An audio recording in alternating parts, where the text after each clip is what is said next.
Bismillahirrahmanirrahim. Assalamualaikum warahmatullahi wabarakatuh. Jumpa lagi dengan saya Ahmad Solihin. Pada video kali ini kita akan melanjutkan pembelajaran kita mengenai pemrograman web dari pemula hingga mahir. Pada pembahasan kali ini merupakan salah satu pembahasan favorit saya tentunya, yaitu terkait dengan PHP. Setelah kita di beberapa seri video sebelumnya kita membahas terkait dengan HTML, CSS, JavaScript ya. Nah, kali ini kita akan membahas server side scriptingnya, yaitu PHP.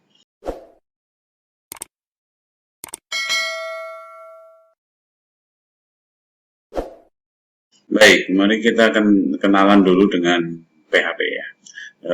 Mungkin teman-teman semua sudah banyak yang mengenal apa itu PHP.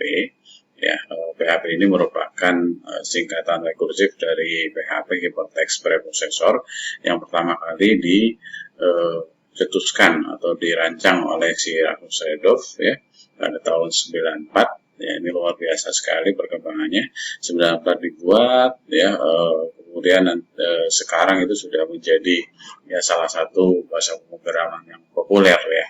Padahal waktu itu pembuatannya juga hanya untuk keperluan tugas kuliah sebenarnya oleh si Rasmus Sedov ini.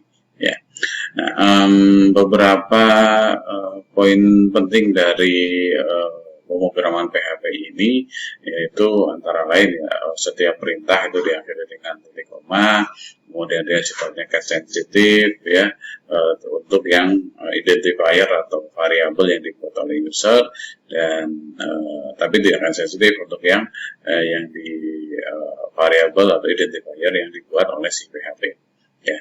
Nah, kemudian dari si PHP itu sendiri, skripnya itu harus diupdate dengan salah satu dari tag ini ya.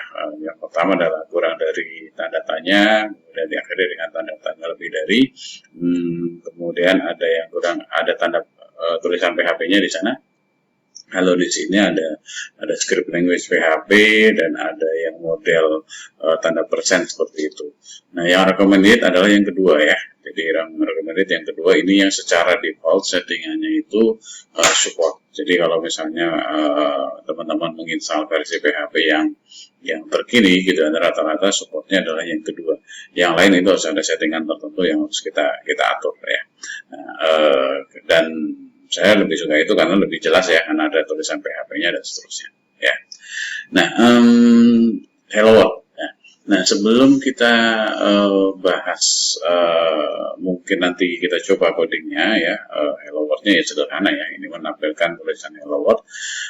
Yang penting dari belajar PHP adalah perlu kita pahami bahwa PHP itu bukan seperti halnya HTML, CSS, dan JavaScript yang client side ya.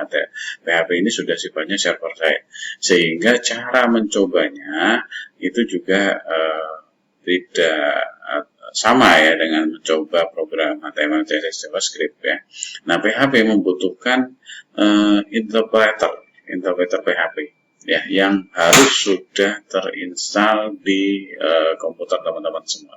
Ya, jadi apa yang harus diinstal di komputer teman-teman semua? Yang pertama adalah web server ya. Jadi kita harus menginstal namanya web server ya. Contohnya ada Apache. Ini fungsinya adalah untuk menangani request dari klien nanti gitu ya. Kemudian nanti dari request itu akan diarahkan ke server side yang tepat ya. Jadi salah satu tugas dari Apache ini adalah, atau web server, menangani request dan nanti akan mengembalikan merespon ya dari permintaan klien ya. Kemudian yang kedua adalah PHP interpreter itu sendiri ya. Ini bisa diunduh secara gratis juga di situs PHP. Demikian juga Apache ya, tersedia versi Windows maupun versi sistem operasi yang lain ya. Kemudian ada database ya, PHP cocoknya memang pakai MySQL ya. Jadi paling mudah adalah pakai MySQL ya. Walaupun mungkin saat ini kalau memang mau pakai database yang lain ya, sangat-sangat bisa gitu ya. Nah, kemudian editor ya, editor ini juga perlu kita siapkan ya, misalnya pakai VS Code dan atau Notepad yang tentunya teman-teman harusnya sudah punya ya kalau kita sudah belajar HTML, CSS dan JavaScript kemarin. Nah, nginstalnya tidak terlalu sulit sebenarnya, PHP, Apache, MySQL. Teman-teman bisa install sendiri-sendiri, tapi yang perlu diperhatikan adalah nanti settingannya.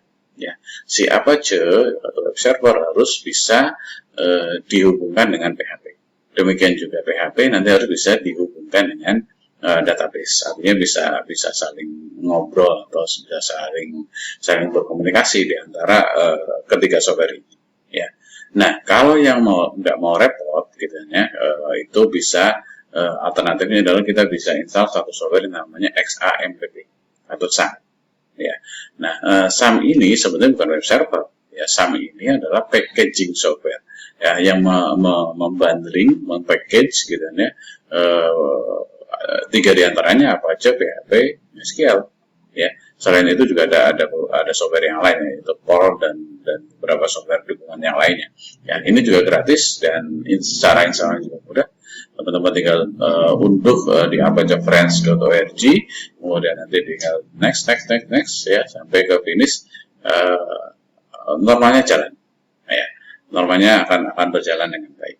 Ya, oke. Kemudian hal yang lain adalah pada saat kita mencoba source code PHP, ya, file PHP atau source code-nya itu nggak bisa sembarangan kita taruh.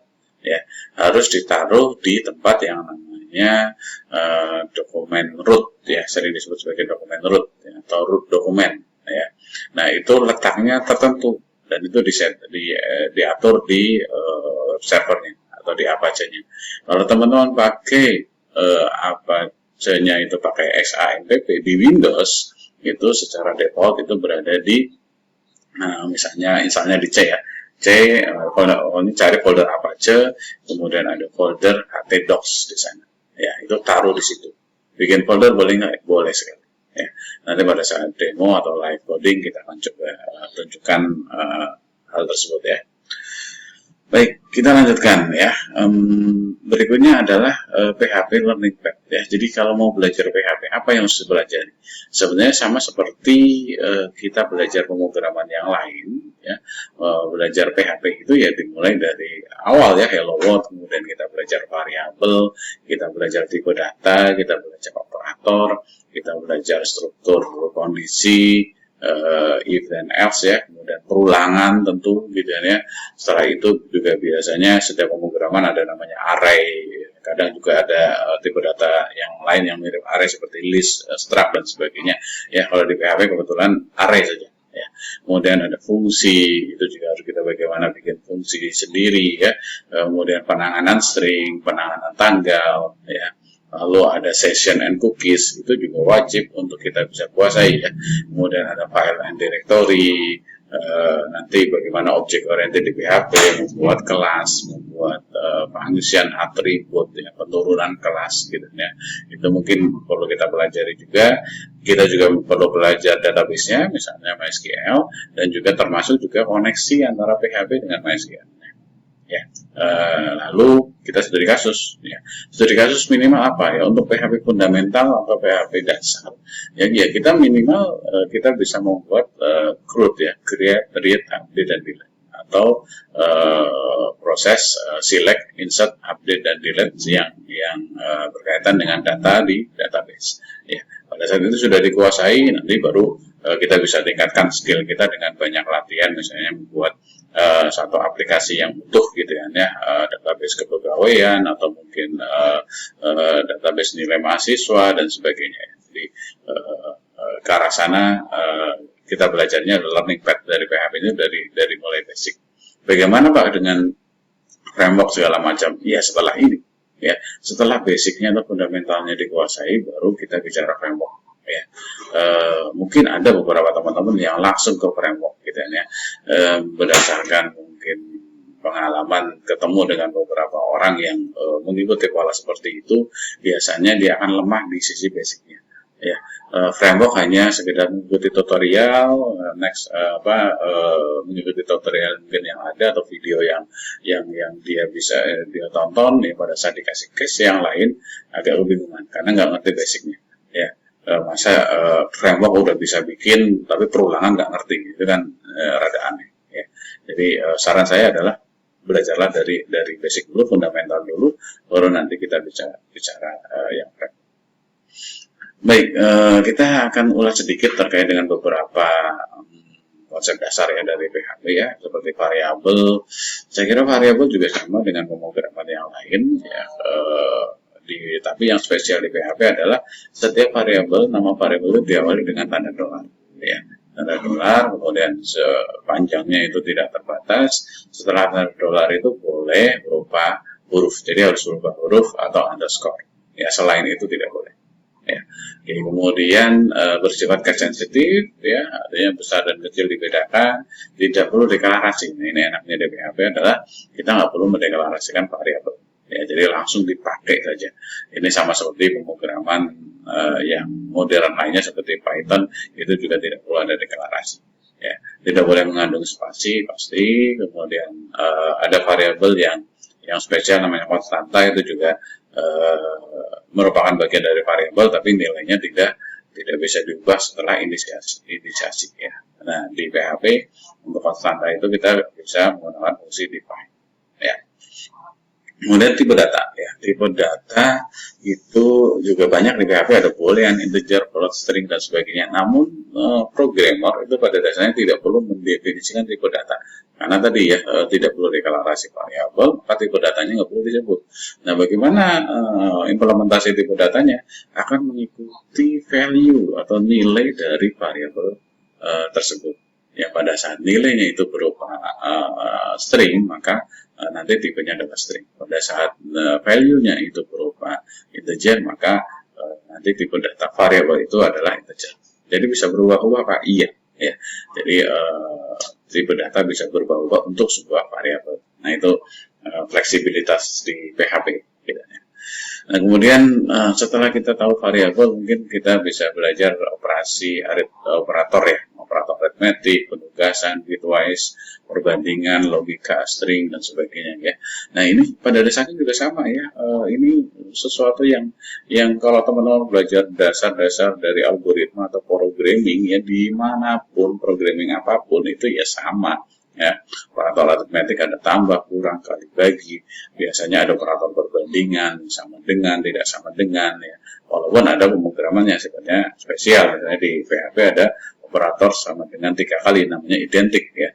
Identik itu akan bernilai true kalau dua variabel itu bernilai sama dan bertipe data yang sama, ya, dan seterusnya. Ya. Oke, kemudian komentar. Nah, ini juga selalu ada. PHP mengadopsi komentar di C dan di Java gitu ya. Di mana komentar bisa lebih dari satu baris atau satu baris bisa menggunakan tanda slash bintang yang diakhiri dengan bintang slash. Ya. Komentar yang untuk yang hanya satu baris saja itu boleh juga menggunakan slash 2 kali atau tanda crash, itu untuk satu baris. Ya. Kalau lebih dari satu baris gunakan yang atas. Ya. Slash bintang. Oke.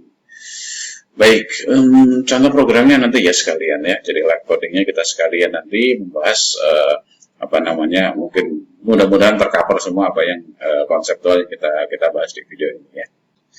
Kemudian, nah ini kondisi dan perulangan ya.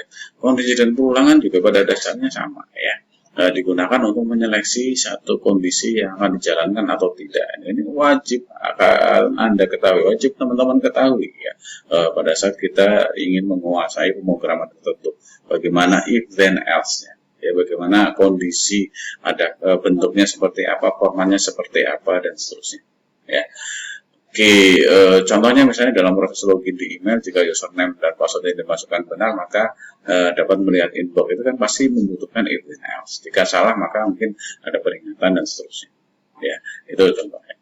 Nah, ini bentuk umum dan contoh programnya. Misalnya, kalau di PHP ada if, kemudian diikuti kondisi, diikuti dengan kurang bukan. Ya, kemudian diakhiri dengan kurang tutup. Ya. Boleh nggak tanpa kurang buka dan kurang tutup? pada dasarnya boleh kalau itu statementnya cuma ada satu, ya, cuma ada satu statement, maka boleh tidak menggunakan plural buka dan plural tutup. Ya, bentuk yang lain, ya, oke, ini if then else dulu ya, if then else kalau ada else-nya ya kita tinggal ditambahkan else-nya ya, seperti ini. Jika kondisi salah maka akan masuk ke dalam statement yang else.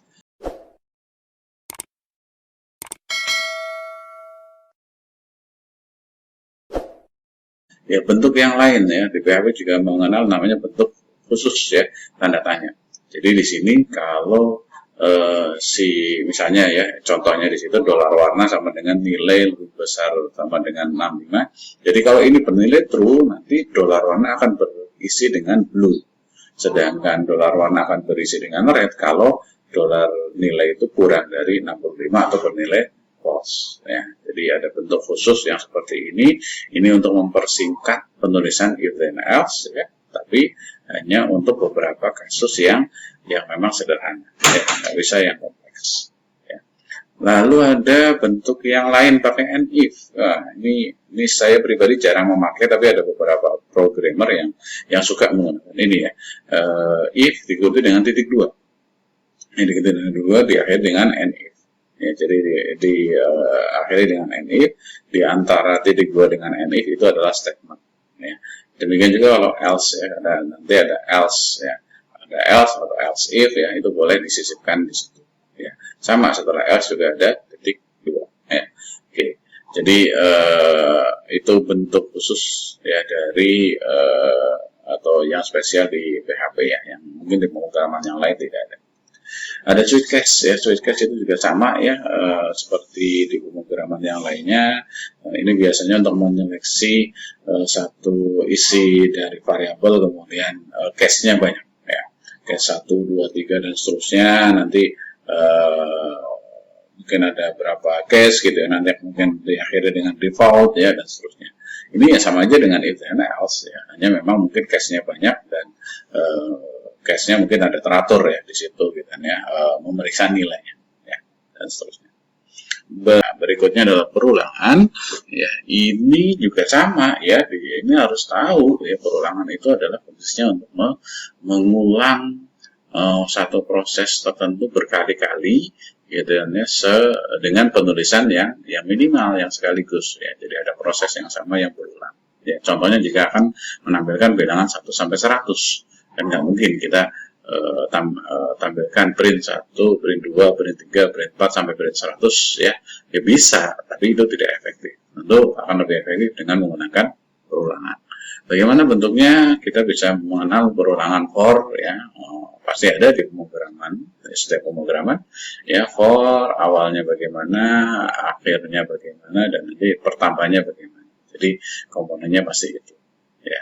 Lalu kemudian ada while juga ya, bentuk while ya, while ini ya, sama seperti for. Jadi ada kondisi yang diperiksa di sana. Kalau misalnya kondisinya bernilai true, akan dieksekusi perintah yang ada di dalam blok while tersebut ya. Ada do while. Nah, kalau do while ini mirip seperti while, tapi di pemeriksaan kondisi di akhir. Jadi statement dulu dieksekusi, baru nanti akan memeriksa kondisinya apakah masih bernilai true atau false ya. Boleh menggunakan do while ya. Nah, yang khusus di PHP ada namanya for each. Ini khusus perulangan, digunakan untuk mencetak atau menelusuri isi dari array. Maka di sini contohnya atau formatnya adalah for each array as $. Misalnya for each $post as input. Berarti nanti setiap elemen dari array $post itu akan dimasukkan ke dalam variabel input. Jadi begitu baca. Lalu terakhir ada break and continue. Ya, break and continue ini merupakan perintah khusus ya, yang kita bisa gunakan untuk keluar dari satu blok ya, baik itu blok if maupun blok perulangan, termasuk continue ya. Nah, bedanya apa? Kita lihat contoh ya. Contohnya di sini kalau misalnya for $i, dari 1 sampai 10 di sana. Kemudian di situ ada pencetakan EVO dolar I ya di baris terakhir ya, jika I dolar I sama dengan 5 itu continue ya. Pada saat ketemu continue maka perulangan itu akan dilanjutkan dengan mengabaikan perintah setelah continue ya. Jadi ini kalau dicetak nanti akan kecetak 1, 2, 3, 4. Nah pada saat 5 itu nggak kecetak karena EVO dolar I pada saat I sama dengan 5 itu nggak dieksekusi, tidak dieksekusi ya. Kalau break itu langsung keluar dari perulangan. Nah pada saat ketemu 8 langsung break atau keluar dari perulangan, sehingga angka 8, 9 itu tidak akan tercetak walaupun masih dalam tataran kurang dari 10 ya secara kondisi akhir dari perulangan ya. Baik. Nah, selanjutnya array dan fungsi ini juga saya kira perlu teman-teman perdalam dan contoh ya. Jadi belajar dari banyak contoh dan coba banyak contoh ya array dan fungsi ini ya. Array itu di PHP enaknya atau fleksibilitasnya adalah kita bisa menyimpan data yang banyak ya dalam satu variabel ya, dalam satu variabel dengan dan indeksasinya itu yang bikin fleksibel. Indeksasi itu bisa menggunakan angka 0, 1, 2, 3, 4, 5 ya, dan itu defaultnya begitu, indeksasi normal. Misalnya ada array buah sama dengan array mangga, apel, pisang, jeruk, maka mangga ini adalah indeks yang ke-0, apel itu indeks yang ke-1, pisang indeks yang kedua, dan seterusnya ya. Boleh menggunakan cara yang bawah ya, dolar array sama dengan array itu deklarasi array ya, kemudian diisikan di situ ada tanda bracket, nggak perlu menyebutkan angkanya pun juga itu sudah bisa ya, jadi otomatis akan jadi 0, 1, 2, 3. Nah ini deklarasi dan merepresentasikan array dengan indeksasi normal ya. Ada namanya array asosiatif, ini indeksasinya menggunakan string ya. Jadi misalnya di situ array ani 80, jadi ada tanda sama dengan lebih dari ya. Itu 80 adalah isinya, value-nya, sedangkan ani itu adalah indeksnya ya. Kemudian cara yang paling bawah sama ya, boleh menggunakan tanda sama dengan tapi disebutkan indeksasinya. Nah indeksasinya ini bisa berupa string ya, bahkan bisa berupa angka, boleh nggak? Boleh ya, boleh berupa angka yang tidak diawali dengan 0 pun boleh. Jadi ini array asosiatif namanya. Nah, untuk mencetak isi dari array secara keseluruhan bisa menggunakan for maupun for each ya. For itu ya tinggal kita ulang dari indeks yang ke 0 sampai akhir. Tapi ini kalau untuk array yang sifatnya normal pakai indeksasi 0, 1, 2, 3 gitu ya. Tapi kalau misalnya array asosiatif nanti sulit menggunakan for ya, nggak bisa menggunakan for, jadi harus menggunakan cara for each. Nah, pakai for each itu tinggal nama arraynya kemudian S1. Ya, misalnya for each dolar array warna S warna, itu artinya memang selalu ulang ya, untuk setiap elemen dari dolar array warna itu masukkan ke dalam dolar warna ya. Oke. Baik ya, ini juga contoh untuk cara yang lain menggunakan each gitu kan ya. Selain for each kita juga bisa menggunakan each ya, pakai while do, tapi pakai list di sana, kemudian ada each ya. Ini juga mirip seperti for each kalau ini ya, hanya memang formatnya adalah pakai while do ya. Lalu kemudian ada fungsi juga untuk mencetak struktur array, kita bisa menggunakan print r. Ini untuk mengetahui nanti struktur dari array. Ya, nanti bisa dicoba ya contoh-contoh program ini ya.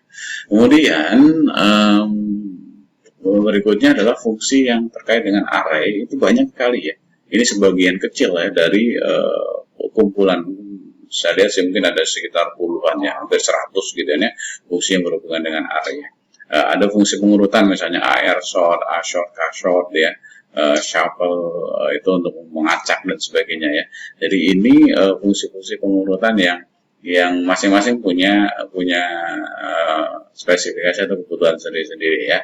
Misalnya kalau kita mau urut berdasarkan value secara ascending, kita bisa menggunakan sort.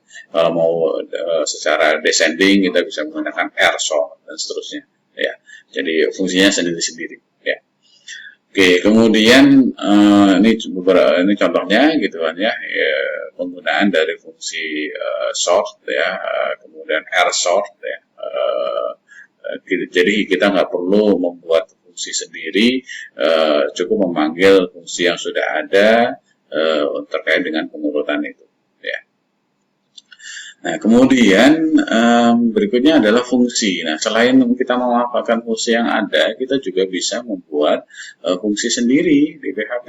Ya, bisa membuat fungsi sendiri yang kita bisa panggil sewaktu-waktu. Dan ini kita harus pahami untuk bagian dari PHP fundamental ya, harus kita mengerti namanya bagaimana membuat fungsi. Contoh di sini ada fungsi cetak ganjil. Ya, fungsi cetak ganjil itu diawali dengan function, kemudian nanti isinya apa, kemudian nanti pemanggilan fungsinya, ya tinggal sebutkan nama fungsinya. Ya, ini kebetulan fungsi yang tanpa parameter. Ya, ada fungsi yang dengan parameter, misalnya dolar awal, dolar koma, dolar akhir ya. Itu adalah parameternya, ada dua. Nah, pada saat pemanggilan ya parameternya itu disertakan atau dicantumkan. Kalau enggak ya akan error. Ya. Ada return value juga. Jadi kalau kita mau return value tinggal kata-kata return ya. Di sini ada function luas lingkaran, parameternya jari, returnnya adalah luas ya. 3,14 kali jari-jari kali jari ya. Oke. Nah, selanjutnya adalah string dan tanggal ya. String dan tanggal itu ya kalau di PHP kebetulan string itu merupakan satu bentukan tipe data yang kita bisa awali string atau kutip dengan tanda kutip satu maupun kutip ganda. Jadi string bisa direpresentasikan dengan tanda kutip satu maupun kutip tunggal atau dengan heterodox syntax. Ya. Mungkin ada yang baru dengar nama heterodox syntax ya. Jadi itu format spesial, tapi memang saya pribadi jarang memakai ya. Lebih sering menggunakan tanda kutip maupun satu maupun ganda. Ya. Dan ini fungsi string juga banyak ya. Kita mau bikin string itu menjadi huruf besar semua, menjadi huruf kecil semua. Kemudian kita mau formatting misalnya number, mau kita searching di dalam string atau kita ganti ya, atau kita ulang string misalnya ada str repeat, mau kita misalnya replace satu string kita bisa pakai str replace ya, mau kita pecah string kita bisa pakai explode ya atau split ya, mau kita gabungkan string kita bisa pakai join ya, mau kita potong string kita bisa pakai sub str dan seterusnya. Ya, jadi banyak sekali fungsi string yang kita bisa pakai dan teman-teman bisa baca manual PHP untuk sana. Intinya sih nggak usah dihafal. Ya, yang penting pada saat kita perlukan pengelolaan string atau pengolahan string, kita cari fungsinya ada nggak. Ya, kalau ada gunakan, kalau nggak ada ya bikin sendiri. Ya, oke, seperti itu kurang lebih. Ini beberapa contohnya penggunaan fungsi misalnya str to upper, str to lower ya, menghitung jumlah karakter dan sebagainya. Ini silahkan nanti bisa dicermati kalau perlu dicoba ya contoh-contohnya. Ya. Oke, ini ada strip text, ini menghilangkan ya tag HTML di sana ya, strip text ya, ada HTML spesial karakter ini untuk menampilkan apa adanya, jadi tidak menghilangkan tapi menampilkan apa adanya. Lalu ini apa ya, ada exploit ya, exploit itu untuk memecah string ya. Jadi misalnya kita mau kalau kita mau bikin analisis sentimen itu biasanya kita membutuhkan dari teks itu dipecah ya dengan berdasarkan spasi misalnya ya, maka kita istilahnya apa ya, tokenisasi bukan tokenisasi, pokoknya memecah itu menjadi ya tokenisasi ya, tokenizing ya, jadi memecah itu menjadi satu kata tunggal ya. Oke, mohon koreksi jika saya salah istilahnya. Baik, itu beberapa contoh program terkait dengan string ya, pengelolaan string ya. Ini array dan string juga ya. Array itu kita isinya bisa kita import, kita gabungkan dengan menjadi satu buah string dengan separator tertentu dengan import ya. Kemudian juga bisa kita ambil misalnya ekstensi file, misalnya di situ test.dis.txt.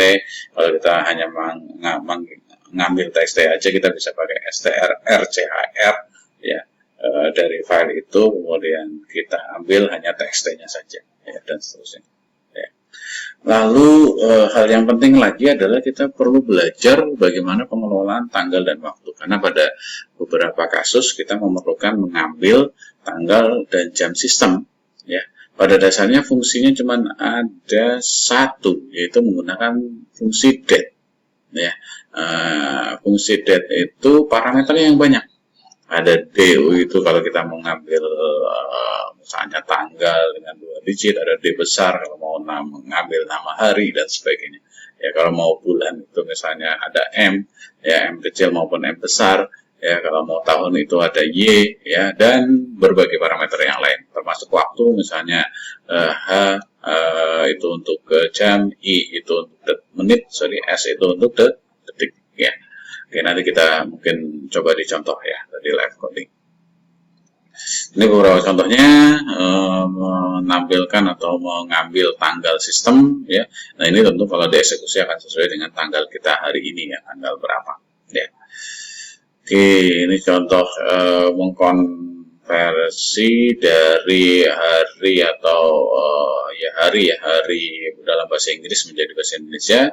Minggu, Senin, Selasa, Rabu kita bisa gunakan W untuk mendapatkan hari ini, itu adalah urutan hari keberapa ya, dimana diawali dengan hari Minggu ya, hari Ahad ya. Oke, terakhir adalah penanganan form ya. Penanganan form inputan ini juga menjadi penting, dan untuk penanganan form ini ada beberapa yang perlu kita perhatikan, yaitu ada namanya tag form, tag action, tag attribute action, attribute method, dan juga jenis inputan namanya submit atau tombol submit ya. Untuk yang khusus form ini nanti kita akan contohkan di live coding aja ya. Di live coding kita contohkan, kemudian sekalian nanti kita belajar array, kita belajar contoh program yang tadi mungkin if then else ya, di pengelolaan form ini sekaligus. Oke, kita akan sekarang menuju ke live coding. Baik, silakan buka editor Anda ya. Kalau saya menggunakan VS Code ya, untuk kita bisa mencoba contoh program dasar dari PHP. Dalam hal ini kita akan mencoba untuk penanganan form ya. Oke, karena penanganan form maka ada kaitannya dengan HTML. Sekalian kita belajar bagaimana mencampur antara PHP dengan HTML ya. Nah, perlu diingat ya, extension filenya itu harus extension.php.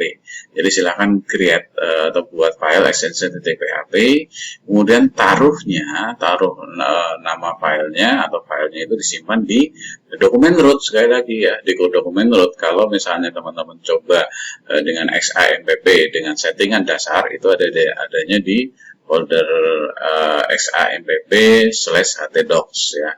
Mau bikin folder boleh di dalamnya, tapi yang jelas ditaruh di folder tersebut agar nanti bisa ditampilkan di web ya.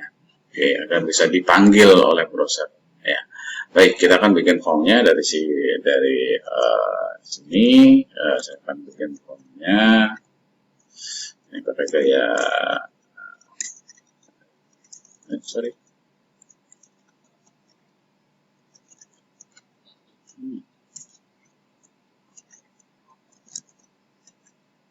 Ya, karena ini extension PHP autocomplete-nya jadi nggak jalan ya.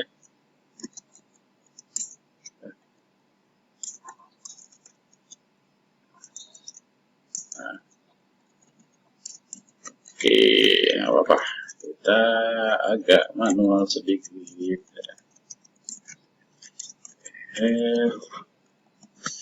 Biar rapi.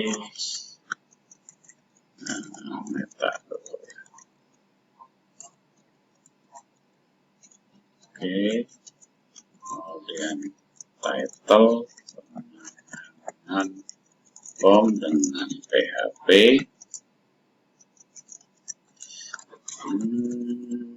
Kita main body, kita bikin bikin A1 form nilai mahasiswa. Nah, kita taruh form, ada tag action, nanti saya jelaskan ya, ada tag action, method, misalnya kita gunakan post, nah, kemudian kita bikin formnya sederhana aja dulu ya. Misalnya di situ ada name ya. Kita input tipe teks, name-nya ada ya, kita buat sederhana saja. Kemudian saya duplikasi, saya ganti nama.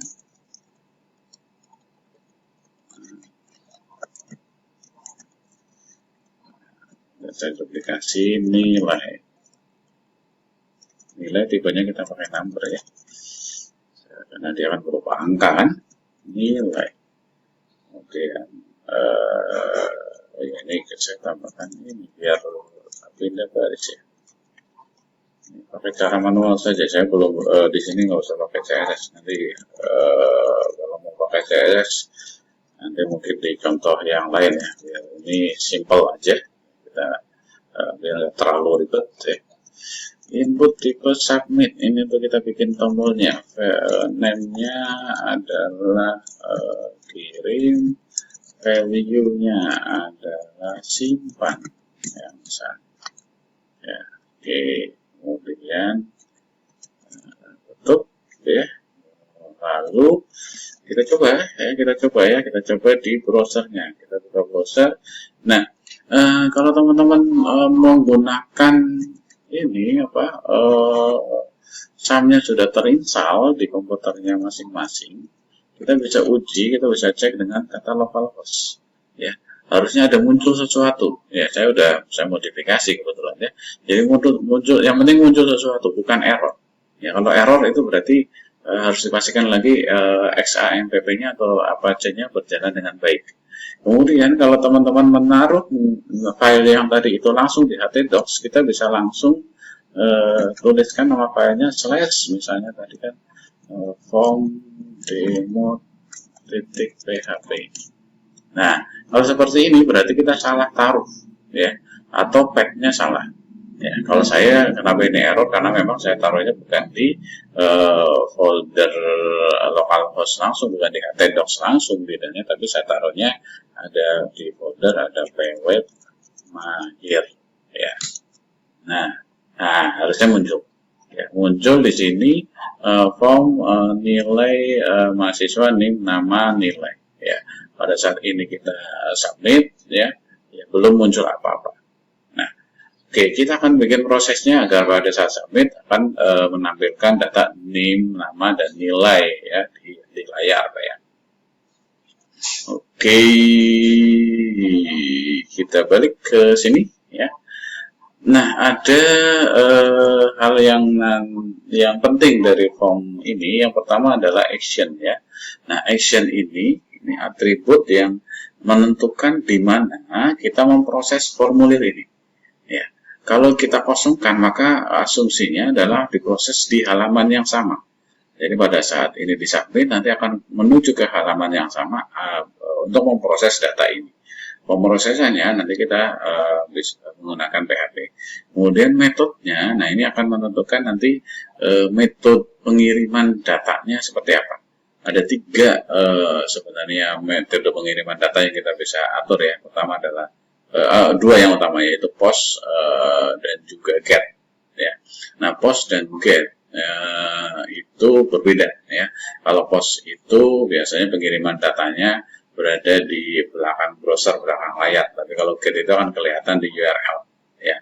Nah, caranya pakai apa? Nah, kalau form itu berupa inputan data yang nanti akan masuk ke database atau data-data yang sifatnya konfidensial, itu bisa kita gunakan post ya caranya. Tapi kalau misalnya itu data itu berupa form pencarian misalnya, yang itu nggak masalah kalau kita taruh di URL, maka itu bisa menggunakan get ya. Oke, baik. Nah, kemudian selanjutnya yang penting lagi adalah name atau nama dari masing-masing inputan. Misalnya name, ini namanya adalah name-nya adalah name. Nama name-nya adalah nama, nilai name-nya adalah nilai, gitu ya. Ini juga harus diperhatikan benar-benar.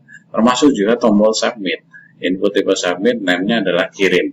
Nah, ini nanti akan kepakai pada saat proses PHP. Ya. Oke, kita tuliskan dulu coding PHP-nya ya. Oke, coding PHP diapit di antara tag PHP ya, sehingga di dalam perintah ini atau di antara tag itu perintahnya adalah perintah PHP.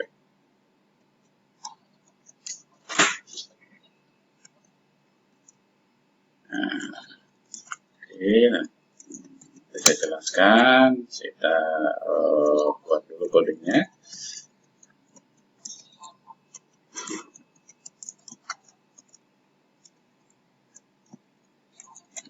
Aplikasi name, nama, nilai. Ya, teman-teman harus membiasakan menulis coding ya dengan editor yang teman-teman suka gitu ya, sehingga nanti shortcut atau trik-trik itu akan dikuasai dengan mudah. Misalnya copy paste, copy satu baris itu bagaimana gitu ya, itu silakan cari gitu, dan pasti ada shortcut yang bisa membantu mempercepat proses proses penulisan coding ya. Misalnya ini saya echo itu adalah untuk menampilkan sesuatu ya di layar, itu perintah kayak print ya, kalau di PHP namanya echo. Kemudian misalnya echo name titik 2 name. Nah, ini adalah juga sama, perintah menampilkan echo bisa seperti ini, dan menggabungkan dengan variabel kita bisa pakai dengan tanda kutip 2, kemudian variabel ditaruh di dalam, nggak masalah, akan kecetak isinya ya, akan kecetak isinya. Oke, kita duplikasi nama, nilai.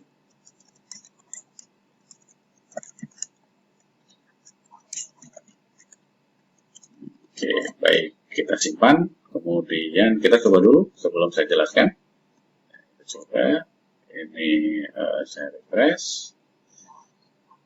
Oke, nah, kemudian kita isi name, misalnya 1111111, namanya Budi, nilainya misalnya 80, kita klik simpan. Nanti akan muncul di bagian bawah, name-nya sekian, namanya Budi, nilainya 80.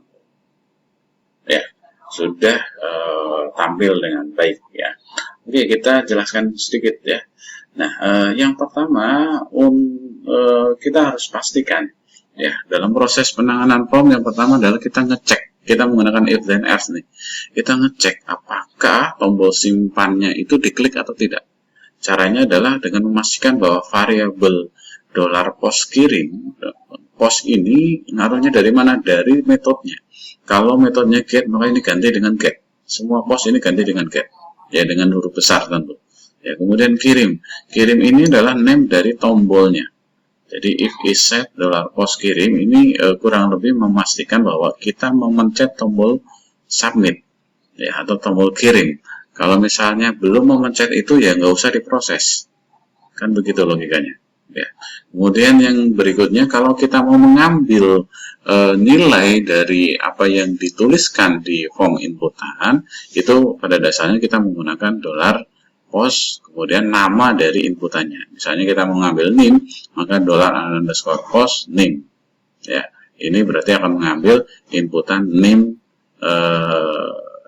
dan kita masukkan ke dalam variabel lokal, yaitu $name. Demikian juga nama dan nilai. Ya. Kemudian menampilkan tadi kita sudah bahas menggunakan echo salah satunya. Ya, ada cara lain yang menggunakan print ya, atau menggunakan fprint dan sebagainya ya. Saya kira itu nanti mungkin di pembahasan yang lain. Nah, sekarang sekilas ini aja. Oke.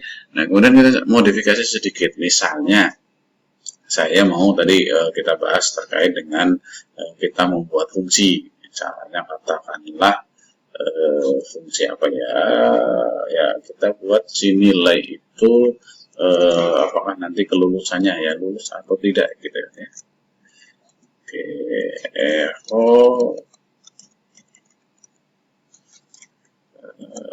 lulus, ya, apakah lulus? Nah, nanti sini kelulusan. Ya. Kelulusan. Nah, oke, kemudian kita bikin fungsi. Nah, boleh kita bikin fungsi function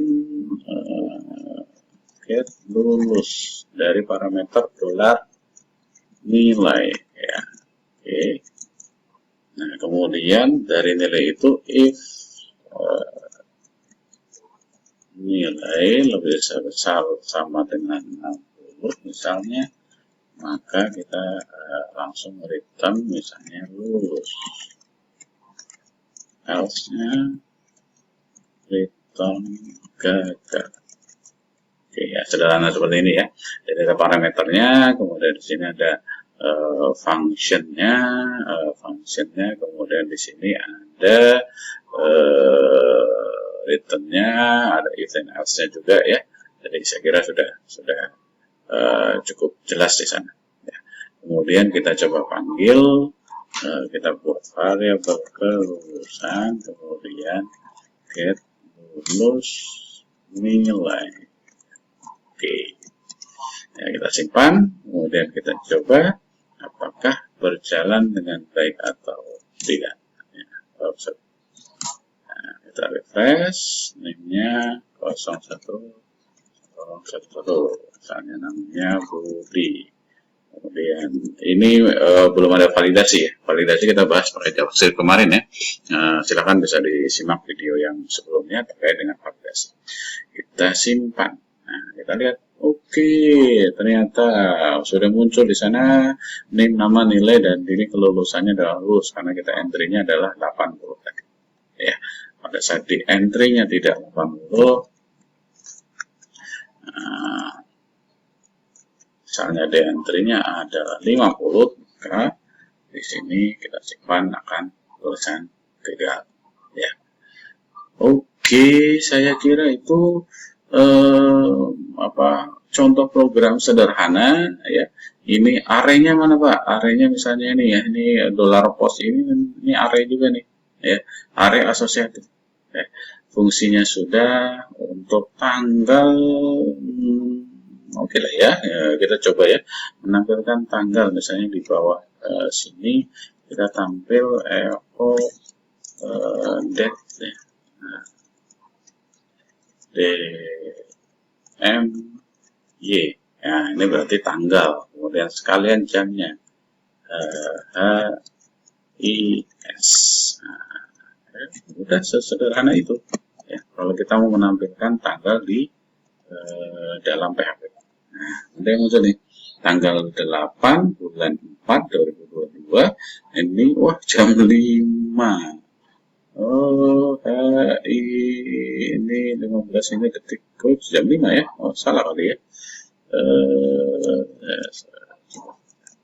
Hanya kecil kali.